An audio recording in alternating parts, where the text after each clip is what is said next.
Hari Om. Greetings, everyone. This is the first in a series of weekly audio messages that focus on a truly great, but not well known in the West, sacred text from South India, the Tirukkural.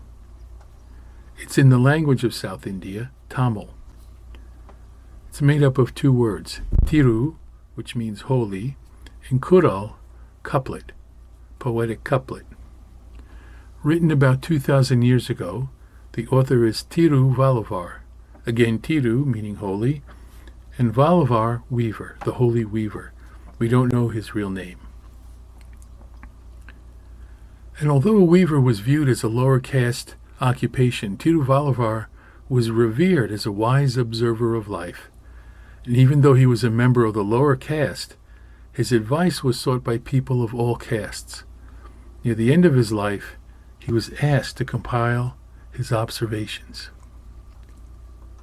The focus of the Tirukkural is on moral and ethical teachings.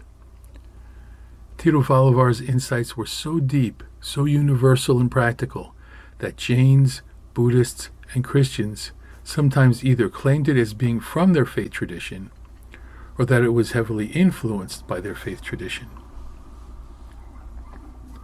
One of the unique features of this text is that it offers practical wisdom in all aspects of life, addressing a wide array of interests, including ethics and virtues pertinent to seekers of truth, householders, renunciates, those in government, the military, and farmers.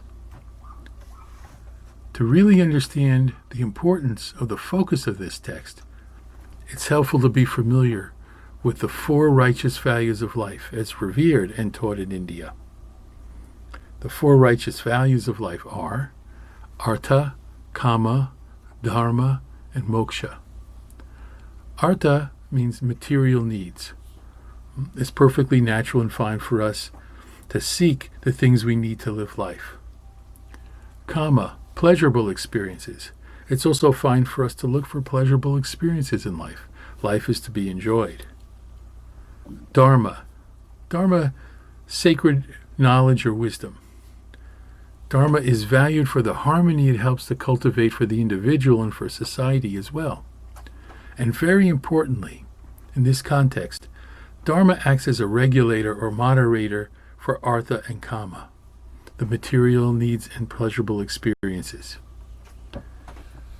The fourth and highest righteous value is Moksha, liberation. The Tirukkural's primary focus is on the first three, material needs, pleasurable experiences, and sacred wisdom.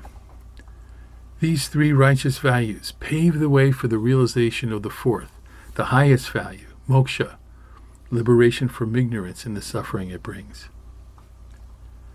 In other words, the Tirukkural shows us how to live fully, meaningfully, and in harmony with others and with nature, paving the way for treading the path to spiritual liberation. This week, we'll look at a few of Tiruvalluvar's teachings on friendship. First quote, "What matters in making friends is not merrymaking, but swift advice offered to friends who have swerved from the path of Dharma." I'll read it again. What matters in making friends is not merrymaking, but swift advice offered to friends who have swerved from the path of Dharma.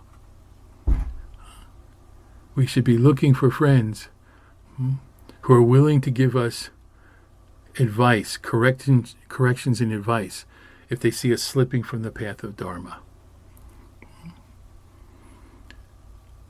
To divert someone from doing wrong, direct them toward what is right, and to share their sorrow and misfortune is friendship. To divert someone from doing wrong, direct them toward doing what is right, and to share their sorrow in misfortune is friendship. Next, if one asks where friendship abides, it lies in timely aid. A true friend is someone who never hesitates to serve, to give, to support someone.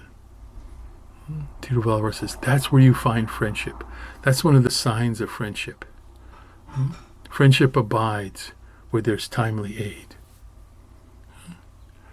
And the last one we'll read, I think, is especially pertinent during the time of this coronavirus, when so many of us are separated from the ones we love. He says, friendship does not rely on physical companionship, nor a long time spent together. Instead, friendship is rooted in shared understanding, insight, and empathy. And I'll read this one more time. Friendship does not rely on physical companionship, nor a long time spent together. Instead, friendship is rooted in shared understanding, insight, and empathy. So he doesn't deny physical companionship or the long time spent together, but it doesn't rely on that. Friendship is rooted in something deeper. Friendship, he says, is rooted in shared understanding, shared insight, shared empathy. That's something that we should just keep in mind during this difficult time. Yeah, it's still difficult to be separated. But what binds us together, the ties that bind us together, understanding, insight, and empathy, love. We can't be separated in love. We can't be separated in spirit. In love and in spirit, we are one. And in love and spirit, both are eternal, unborn, undying. In us, with us, our source and our essence. Om Shanti, Shanti, Shanti. May the entire universe be filled with peace and joy, love and light.